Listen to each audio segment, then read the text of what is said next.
Friends, welcome to Nagaveni Achar's kitchen. ಇವತ್ತಿನ recipe ಬಂದು mini ಬಾದುಷಾ.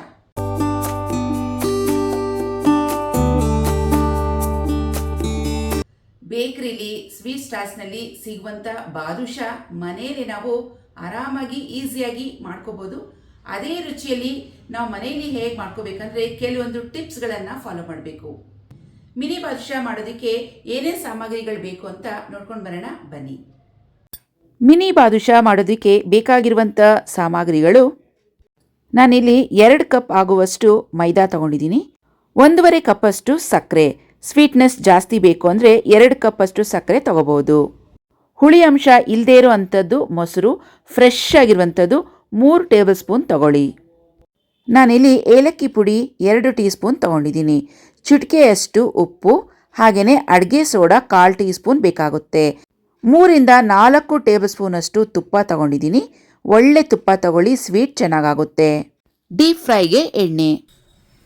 ಒಂದು ಮಿಕ್ಸಿಂಗ್ ಬೌಲ್ ತೊಗೊಳ್ಳೋಣ. ಇದರಲ್ಲಿ 2 ಕಪ್ ಆಗುವಷ್ಟು ಮೈದಾ ಹಾಕ್ತಾ ಇದ್ದೀನಿ.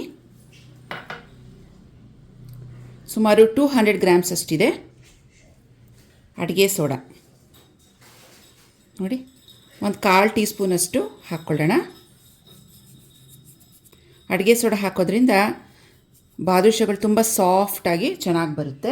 ಉಪ್ಪು ಒಂದು ಚಿಟಿಕೆಯಷ್ಟು ಇಷ್ಟು ಹಾಕ್ತೀನಿ. ಇದನ್ನೆಲ್ಲ ಒಂದ್ಸತಿ ಚೆನ್ನಾಗಿ ಮಿಕ್ಸ್ ಮಾಡ್ಕೊಂಬಿಡೋಣ. ಬೇಕ್ರಿನಲ್ಲಿ ಈ ಸ್ವೀಟ್ ಮಾಡೋದಕ್ಕೆ ಡಾಲ್ಡಾ ಬಳಸ್ತಾರೆ.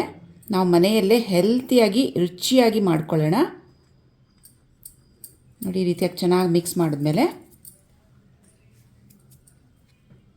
ತುಪ್ಪ ಹಾಕ್ತೀನಿ.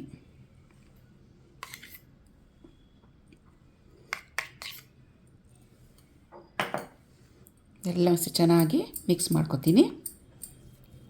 ನೋಡಿ, ತುಪ್ಪ ಹಾಕಿದ್ಮೇಲೆ ಇದನ್ನು ಚೆನ್ನಾಗಿ ಮಿಕ್ಸ್ ಮಾಡಬೇಕು. ತೋರಿಸ್ತೀನಿ. ಈ ಥರ 2 ಅಂಗೈನಲ್ಲಿ ಈ ಥರ ಮಿಕ್ಸ್ ಮಾಡಬೇಕು.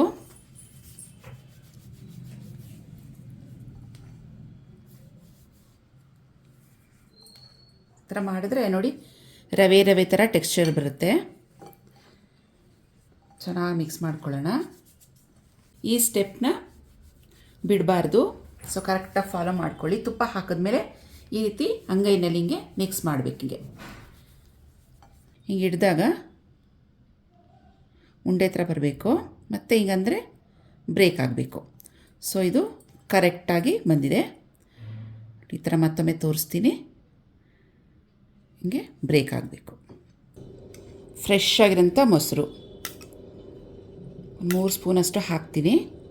ಕಲಸಿ ನೋಡೋಣ, ಬೇಕಿದ್ರೆ ಮತ್ತೆ ಹಾಕ್ಕೋಬೋದು. ಸ್ವಲ್ಪ ಹಾಕೋಣ.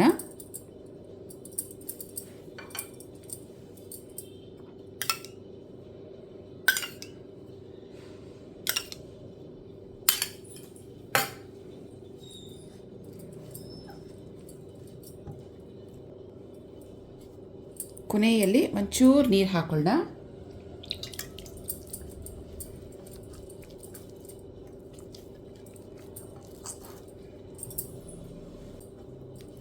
ಈ ಹಿಟ್ಟನ್ನು ಬರೀ ಮೊಸರಲ್ಲೂ ಸಹ ಕಲಿಸ್ಬೋದು. ಬೇಡ ಅಂದರೆ ಸ್ವಲ್ಪ ಮೊಸರು ಸ್ವಲ್ಪ ನೀರು ಹಾಕ್ಕೊಂಡು ಕಲಿಸ್ಬೋದು. ನಾನು ಪೂರ್ತಿಯಾಗಿ ಮೊಸರಲ್ಲೇ ಕಲಸಿರೋದು. ಕೊನೆಯಲ್ಲಿ ಮಾತ್ರ ಒಂದು 2 ಸ್ಪೂನಷ್ಟು ನೀರನ್ನು ಹಾಕ್ಕೊಂಡಿದ್ದೀನಿ. ನೋಡಿ, ಇದು ಚೆನ್ನಾಗಿ ಕಲಸಿದಾಯ್ತಲ್ವ.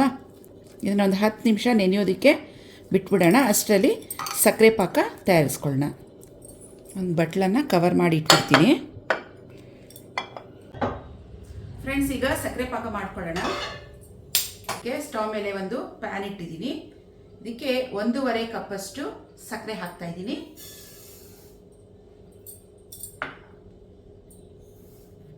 ಸ್ವೀಟ್ ಜಾಸ್ತಿ ಬೇಕು ಅಂದರೆ ನಿಮಗೆ 2 ಕಪ್ಪಷ್ಟು ಸಕ್ಕರೆ ಕೂಡ ಹಾಕ್ಕೋಬೋದು. ಇದಕ್ಕೆ ಇದೇ ಸೇಮ್ ಕಪ್ನಲ್ಲಿ 1 ಕಪ್ಪಷ್ಟು ಆಗುವಷ್ಟು ನೀರನ್ನು ಹಾಕ್ಕೊಳ್ಳೋಣ. ನೋಡಿ, 1 ಕಪ್ಪಷ್ಟು ನೀರನ್ನು ಹಾಕ್ತಾ ಇದ್ದೀನಿ.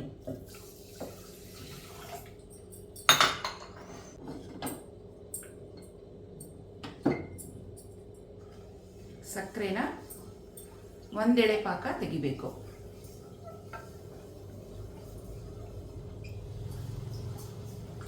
ಸಕ್ಕರೆ ಕರಗಿ ಜಸ್ಟ್ ನಮಗೆ ಅಂಟಂಟ್ ಥರ ಬರುತ್ತೆ, ಸ್ಟಿಕ್ಕಿಯಾಗಿ ನಿಮಗೆ ತೋರಿಸ್ತೀನಿ. ಅಷ್ಟು ಬಂದರೆ ಸಾಕು. ಸೊ ಸಕ್ಕರೆ ಇವಾಗ ಕರಗಿಸ್ಕೊಳ್ಳೋಣ. ಈ ಕಡೆ ಹಿಟ್ಟು ಏನು ಕಲಸಿಟ್ಟಿದ್ವಿ ಇದು ಚೆನ್ನಾಗಿ ನೆನೀತಾ ಇದೆ. ಸಕ್ಕರೆ ಪಾಕ ತೆಗೆದ ತಕ್ಷಣ ಇವಾಗ ಸ್ಟವ್ ಮೇಲೆ ಎಣ್ಣೆ ಇಟ್ಕೊಂಡ್ಬಿಡೋಣ ಬಾದುಷಾ ಎಲ್ಲ ಫ್ರೈ ಮಾಡೋದಕ್ಕೆ. ಜಾಮೂನ್ ಮಾಡುವಾಗ ಸಕ್ಕರೆ ಪಾಕ ಹೇಗೆ ಮಾಡ್ಕೊತೀವೋ ಅದೇ ರೀತಿಯಲ್ಲಿ ನಾವಿಲ್ಲಿ ಮಾಡ್ಕೋಬೇಕಾಗುತ್ತೆ. ಸಕ್ಕರೆ ಕರಗಿ ನೋಡಿ ಈ ರೀತಿಯಾಗಿ ಜಸ್ಟ್ ಅಂಟ್ತಾ ಇದ್ರೆ ಬೆರಳುಗಳಿಗೆ ನಮಗೆ ಈ ಪಾಕ ಕರೆಕ್ಟಾಗಿದೆ ಅನಿಸುತ್ತೆ. ತುಂಬ ಜಾಸ್ತಿ ಪಾಕ ತೆಗೆದುಬಿಟ್ರೆ ಬಾದುಷಾ ಎಲ್ಲ ಹಾಕಿದ್ಮೇಲೆ ಸಕ್ಕರೆ ಪಾಕ ಎಲ್ಲ ತುಂಬ ಗಟ್ಟಿಯಾಗಿ ಕ್ರಿಸ್ಟಲ್ ಫಾರ್ಮ್ ಆಗಿಬಿಡುತ್ತೆ. ಹಾಗಾಗಿ ಜಸ್ಟ್ ನಮಗೆ ಸಕ್ಕರೆ ಕರಗಿದ್ರೆ ಸಾಕು. ಏಲಕ್ಕಿ ಪುಡಿ ಒಂದು 2 ಸ್ಪೂನಷ್ಟು ಹಾಕ್ಕೊಳ್ಳೋಣ. ಏಲಕ್ಕಿ ಪುಡಿ ಹಾಕಿದ ತಕ್ಷಣ ಸ್ಟವನ್ನು ಆಫ್ ಮಾಡ್ಕೊಳ್ಳೋಣ. ಈಗ ಫ್ರೈ ಮಾಡ್ಕೊಳ್ಳೋಕ್ಕೆ ಒಂದು ಪ್ಯಾನ್ ಇಟ್ಟಿದ್ದೀನಿ ಸ್ಟವ್ ಮೇಲೆ. ಅಗಾರೋ ಕಂಪ್ನಿಯಿಂದ ಒಂದು ಕಡಾಯಿಯನ್ನು ತರಿಸಿದ್ದೀನಿ. ಹಾರ್ಡ್ ಅನೋಡೈಸ್ಡ್ ಕಡಾಯಿ 2.5 ಲೀಟರ್ಸ್ ಕೆಪಾಸಿಟಿ ಹೊಂದುತ್ತೆ. ಹಾಗೆಯೇ ಈ ಕಡಾಯಿನ ಕಲರ್ ಬಂದು ಬ್ಲ್ಯಾಕ್ ಕಲರ್. ಇದಕ್ಕೆ ಸುಂದರವಾಗಿರುವಂತಹ ಒಂದು ಲಿಡ್ ಕೂಡ ಬಂದಿದೆ. ಈ ಕಡಾಯಿಗೆ ರಿವರ್ಟೆಡ್ ಕೂಲ್ ಟಚ್ ಹ್ಯಾಂಡಲ್ ಬಂದಿದೆ. ತುಂಬಾನೇ ಗಟ್ಟಿಮುಟ್ಟಾಗಿರೋದ್ರಿಂದ ತುಂಬಾ ಚೆನ್ನಾಗಿ ಬಾಳಿಕೆ ಬರುತ್ತೆ. ಒಟ್ನಲ್ಲಿ ನಾನ್ ಸ್ಟಿಕ್ ಪಾತ್ರೆಗಳಿಗಿಂತ ಈ ರೀತಿಯಾದ ಹಾರ್ಡ್ ಅನೋಡೈಸ್ಡ್ ಕಡಾಯಿಯನ್ನ ಬಳಸಿದ್ರೆ ಹೆಲ್ತ್ಗೆ ತುಂಬಾನೇ ಒಳ್ಳೆಯದು. ಈ ಕಡಾಯಿಯಲ್ಲಿ ನಾವು ಡೀಪ್ ಫ್ರೈ ಮಾಡ್ಕೋಬಹುದು, ಸ್ಟಿರ್ ಫ್ರೈ ಮಾಡ್ಕೋಬಹುದು, ಅಲ್ಲದೆ ಯಾವುದೇ ತರಹದ ಗ್ರೇವೀಸ್, ಕರೀಸ್, ಸಾಂಬಾರ್ ಮಾಡ್ಕೋಬಹುದು. ಈ ಹಾರ್ಡ್ ಅನೋಡೈಸ್ಡ್ ಕಡಾಯಿಯಲ್ಲಿ ರಾಗಿ ಮುದ್ದೆ ಕೂಡ ಮಾಡ್ಕೋಬಹುದು. 2.5 ಲೀಟರ್ಸ್ ಕಡಾಯಿ 24 ಸೆಂಟಿಮೀಟರ್ಸ್ ಇದೆ.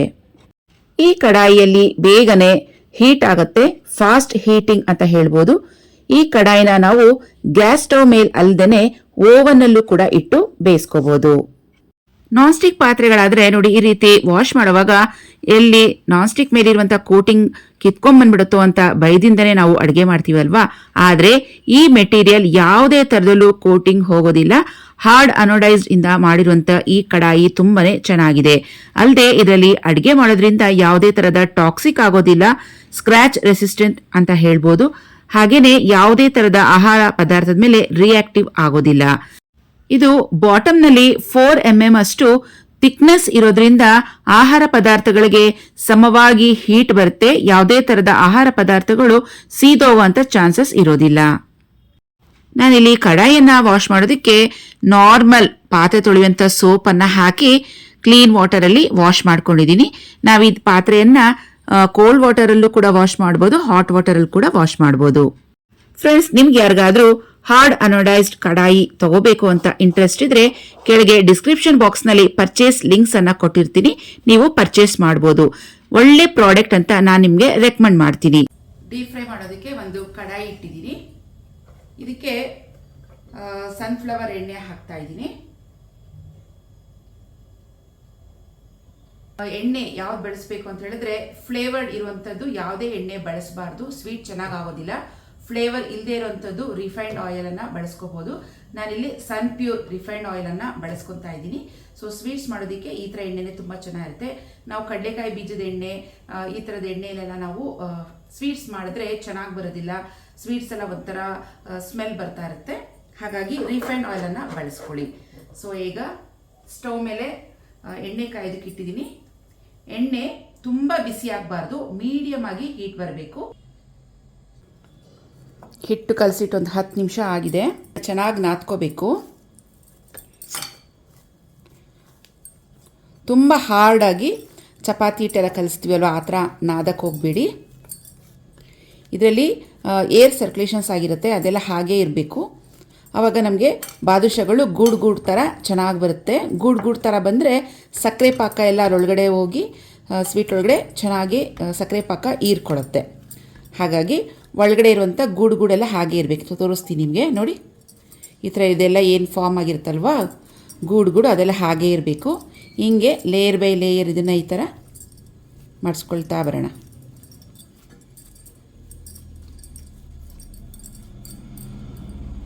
ನೋಡಿ, ಜಸ್ಟ್ ಹೀಗೆ ಬ್ಯಾಕ್ ಸೈಡ್ಗೆ ಟಕ್ ಮಾಡ್ತಾ ಹೋಗೋದು. ಒಳಗಡೆ ಎಲ್ಲ ಏರ್ ಫಾರ್ಮೇಷನ್ಸ್ ಆಗಿರೋದು ಗೂಡು ಹಾಗೆ ಇರಬೇಕು. ಸೊ ಇದೊಂದು ತುಂಬಾ ಇಂಪಾರ್ಟೆಂಟ್ ಟಿಪ್ಪು. ಒಂದು ಅರ್ಧ ಭಾಗ ಮಾಡ್ಕೊಳ್ಳೋಣ. ಇನ್ನು ಹಾಗೆ ಕ್ಲೋಸ್ ಮಾಡಿ ಇಟ್ಬಿಡ್ಬೇಕು.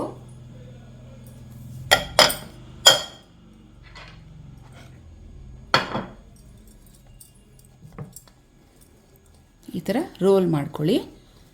ಇದು ಮಿನಿ ಬಾದುಷಾ ಆಗಿರೋದ್ರಿಂದ ತುಂಬ ಪುಟ್ಟದಾಗಿ ಜಾಮೂನ್ಗೆಲ್ಲ ಹೇಗೆ ಚಿಕ್ಕ ಚಿಕ್ಕ ಉಂಡೆಗಳು ತೊಗೊತೀವೋ ಆ ಥರ ತಗೊಳ್ಳಿ. ನೋಡಿ, ಈ ಥರ ಅಂಗೈನಲ್ಲಿ ಇಟ್ಕೊಂಡು ಈ ಥರ ರೋಲ್ ಮಾಡ್ಕೊಳ್ಳಿ. ಸ್ವಲ್ಪ ಹಿಂಗೆ ಇದನ್ನು ಫ್ಲ್ಯಾಟ್ ಮಾಡಿಕೊಂಡು ಈ ಥರ ಹಿಂಗೆ ಹೋಲ್ ಮಾಡ್ಕೊಳ್ಳಿ.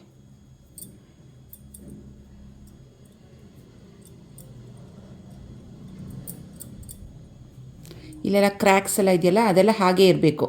ಕ್ರ್ಯಾಕ್ಸ್ ಬಂತು ಅಂತ ಅಂದ್ಕೊಳಕ್ಕೆ ಹೋಗ್ಬಿಡಿ. ಇದು ಕರೆಕ್ಟಾಗಿ ಬಂದಿದೆ. ಆ ಕ್ರ್ಯಾಕ್ಸ್ ಎಲ್ಲ ಏನಿರುತ್ತಲ್ಲ ಹೋಲ್ಸು ಅಲ್ಲಿ ಸಕ್ಕರೆ ಪಾಕ ಹೋಗುತ್ತೆ, ಚೆನ್ನಾಗಿ ಹೀರ್ಕೊಳ್ಳುತ್ತೆ. ಮೊದಲು ಈ ಥರ ಚಿಕ್ಕ ಚಿಕ್ಕ ಉಂಡೆಗಳು ಮಾಡ್ಕೊಂಬಿಡೋಣ.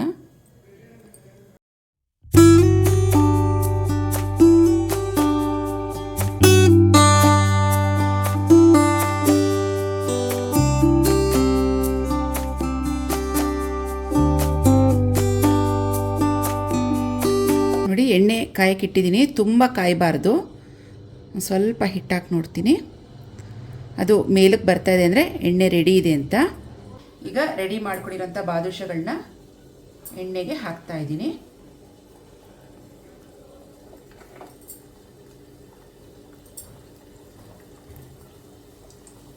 ನೋಡಿ, ಈ ರೀತಿಯಾಗಿ ಹಾಕಬೇಕು.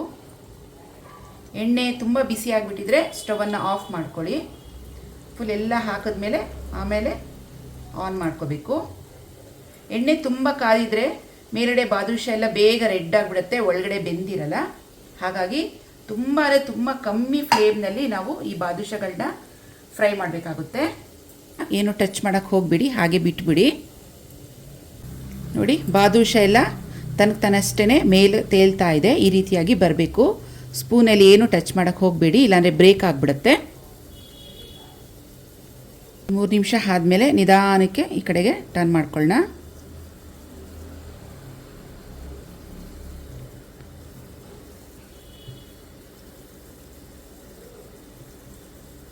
ಎಷ್ಟು ನಿಧಾನಕ್ಕೆ ಸಿಮ್ ಫ್ಲೇಮ್ನಲ್ಲಿ ಇದನ್ನು ಫ್ರೈ ಮಾಡ್ತೀವೋ ಅಷ್ಟು ಚೆನ್ನಾಗಿ ಬೇಯುತ್ತೆ, ಕ್ರಿಸ್ಪಿಯಾಗಿ ಬರುತ್ತೆ.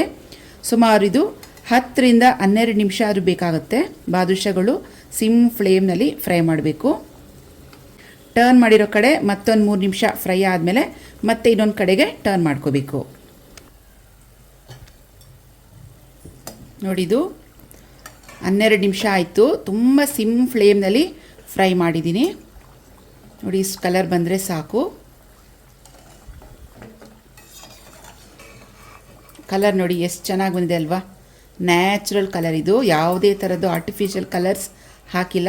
ತುಂಬ ಹೆಲ್ತಿಯಾಗಿ ಮಾಡಿರುವಂಥದ್ದು. ಇದನ್ನು ಈಗ ಒಂದು ಬೌಲ್ಗೆ ಹಾಕೋತೀನಿ.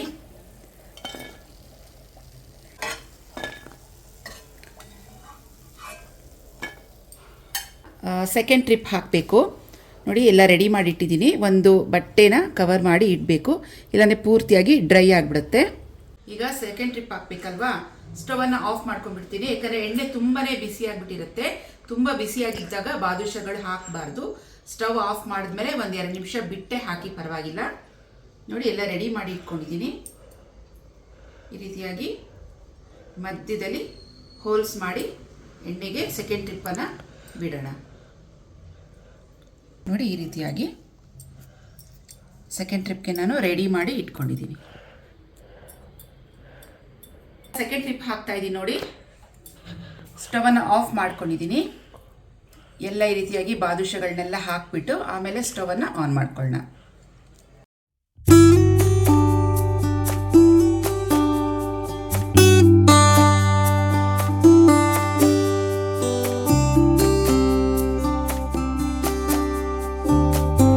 ಆನ್ ಮಾಡ್ಕೊಂಡಿದ್ದೀನಿ. ನೋಡಿ, ಈಗ ಹಾಕಿರುವಂಥ ಬಾದುಷಗಳೆಲ್ಲ ಇಲ್ಲಿ ತೋರ್ಸಪ್ಪ. ಈಗ ಹಾಕಿರುವಂಥ ಬಾದುಷಗಳೆಲ್ಲ ಒಂದೊಂದೇ ಮೇಲೆ ಬರ್ತಾ ಇದೆ. ನೋಡಿ, ಈ ರೀತಿಯಾಗಿ ಬರಬೇಕು. ಇದನ್ನೇನು ಟಚ್ ಮಾಡೋಕ್ಕೆ ಹೋಗಬೇಡಿ.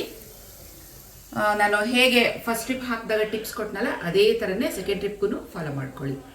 ಜಸ್ಟ್ ಎಣ್ಣೆದು ಟೆಂಪ್ರೇಚರ್ ಮಾತ್ರ ನಾವು ನೋಡ್ಕೋಬೇಕು.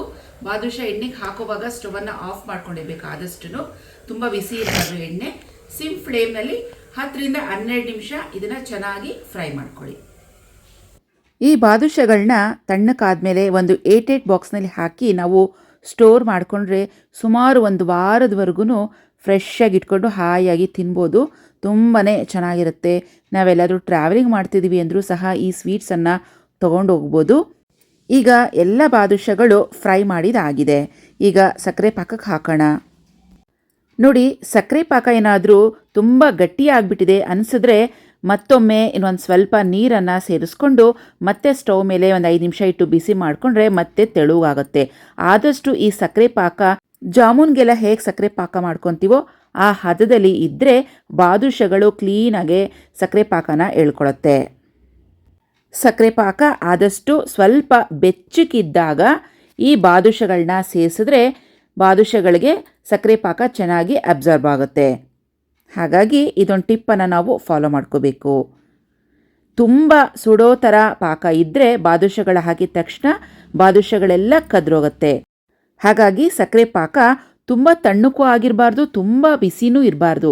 ಸ್ವಲ್ಪ ಬೆಚ್ಚಕ್ಕಿದ್ದಾಗ ಈ ಬಾದುಷಗಳನ್ನ ಸಕ್ಕರೆ ಪಾಕಕ್ಕೆ ಸೇರಿಸ್ಕೋಬೇಕು. ಈ ಸಕ್ಕರೆ ಪಾಕದಲ್ಲಿ ಬಾದುಷಗಳೆಲ್ಲ ಹಾಕಿದ್ಮೇಲೆ ಸುಮಾರು ಒಂದು 2 ಅವರ್ ಹಾಗೆ ಬಿಟ್ಬಿಡಿ, ಚೆನ್ನಾಗಿ ಅಬ್ಸರ್ವ್ ಆಗುತ್ತೆ. ನೋಡಿ, ಸುಮಾರು ಒಂದು 2 ಅವರ್ ನಾನು ಸಕ್ಕರೆ ಪಾಕದಲ್ಲಿ ಬಾದುಷಗಳನ್ನ ಹಾಗೆ ಬಿಟ್ಬಿಟ್ಟಿದ್ದೆ. ಸಕ್ಕರೆ ಪಾಕ ಎಲ್ಲ ತುಂಬ ಚೆನ್ನಾಗಿ ಹೀರ್ಕೊಂಡಿದೆ. ಹಾಗೆ ತುಂಬ ಜ್ಯೂಸಿಯಾಗಿ ಸಖತ್ ಟೇಸ್ಟಿಯಾಗಿ ನಮ್ಮ ಮಿನಿ ಬಾದುಷಗಳು ತಯಾರಿಯಾಗಿವೆ. ಫ್ರೆಂಡ್ಸ್, ಜ್ಯೂಸಿ ನಮ್ಮ ಮಿನಿ ಬಾದುಷ ರೆಡಿಯಾಗಿದೆ. ಸೊ ಈಗ ಒಂದು ಟೇಸ್ಟ್ ಮಾಡಿ ನೋಡ್ತೀನಿ. ಸೊ ಮಿನಿ ಬಾದುಷ ನೋಡಿ, ಟೇಸ್ಟ್ ಪುಟ್ಟದಾಗಿದೆ, ತುಂಬ ಚೆನ್ನಾಗಿದೆ.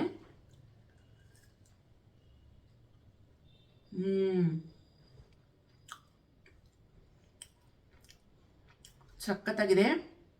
ಒಳಗಡೆ ಎಲ್ಲ ಕ್ಲೀನಾಗಿ ಸಕ್ಕರೆ ಪಾಕ ಎಳ್ಕೊಂಡಿದೆ ನೋಡಿ, ನೋಡ್ಬೋದು. ಮೇಲ್ಗಡೆ ಕ್ರಿಸ್ಪಿ ಆಗಿದೆ, ಒಳಗಡೆ ಸಾಫ್ಟ್ ಆಗಿ ಜ್ಯೂಸಿ ಆಗಿದೆ. ತುಂಬಾ ಚೆನ್ನಾಗಿದೆ. ನಾನು ಮಾಡಿದಂಥ ಅಳತೆಗೆ ಸುಮಾರು 25 ಮಿನಿ ಬಾದುಷಗಳು ತಯಾರಿಯಾಗಿವೆ. ನೋಡಿ ಎಷ್ಟು ಮುದ್ದಕ್ಕಿದೆ, ನೋಡೋಕ್ಕೆ ಸಖತ್ತಾಗಿದೆ. ಖಂಡಿತವಾಗಿಯೂ ನೀವು ಕೂಡ ಟ್ರೈ ಮಾಡಿ. ಫ್ರೆಂಡ್ಸ್, ಇವತ್ತಿನ ಈ ನಮ್ಮ ಮಿನಿ ಬಾದುಷ ರೆಸಿಪಿ ನಿಮಗೆ ಇಷ್ಟ ಆಗಿದ್ರೆ ಖಂಡಿತವಾಗಿಯೂ ನಮ್ಮ ವಿಡಿಯೋಗೆ ಒಂದು ಲೈಕ್ ಮಾಡೋದನ್ನ ಮರಿಬೇಡಿ. ನಿಮ್ಮ ಫ್ರೆಂಡ್ಸ್ಗೆ, ಫ್ಯಾಮಿಲಿ ಮೆಂಬರ್ಸ್ಗೆ ನಮ್ಮ ವಿಡಿಯೋನ ಶೇರ್ ಮಾಡ್ಕೊಳ್ಳಿ.